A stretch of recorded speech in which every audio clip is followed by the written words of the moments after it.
23 मा त जम्मा 2 जना मात्रै पक्राउ परे 23 गतेको हकमा 24 गतेकोलाई कारबाही किन भएन भन्ने कुरा तपाईहरुले गरिरहनु भएको छ नि सबैजनाले। यसमा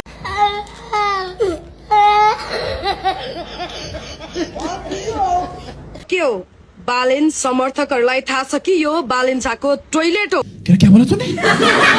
भने मैले उता भनेर देखाए भने उता हेर्नुस् मेरो औँलामा नहेर्नुस् यो औँला कालो रहेछ भनेर हेर्नु।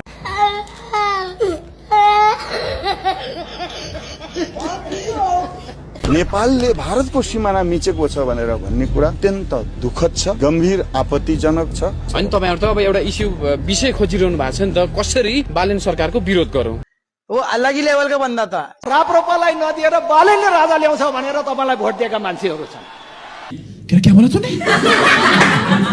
हामीले हाम्रा दलका नेताहरूलाई भगवान बनाएर गल्ती गरिसक्यौं, बा बनाएर गल्ती गरिसक्यौं, तपाईले नगर्नु होला।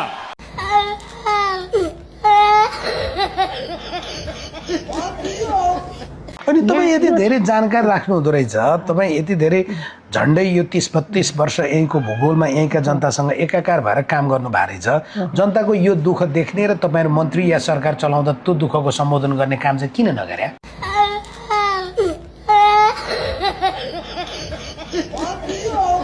पनि यो ठाउँ छोडेर गइसक्नु भयो। केपी ओलीले एमाले हराउने, महेश बस्नेतले एमाले हराउने, मैले एमाले हराउने। के बोले भाइ? अब के बोले? के जथाभावी बोले? तपाईको काम गर्ने शैली, तपाईहरुको वचन, सुन्नु न, तपाईहरुका टिप्पणी, मिडियामाको हेफा प्रवृत्ति सुन्नु न, कुरालाई मिडियामा आएका कुराका आधारमा मात्र मान्छेको विश्लेषण गर्नुभयो नि त। एक थरीले त्यही भाष्य बनाएछन्। मैले अहिले तपाईसँग यो हो र होइन भनेर यसको केही अर्थ छैन। जनस्तरमा जानुस् न, मैले 99 वर्षका 100 वर्षका जनस्तरमा गएर तपाईहरु आउनुभयो त, जनताको घर दैलोमा पुगेर आउनुभयो, हारेर आउनुभयो। एउटा अब तपाईहरुलाई पछारेर पठाइरहेको जनता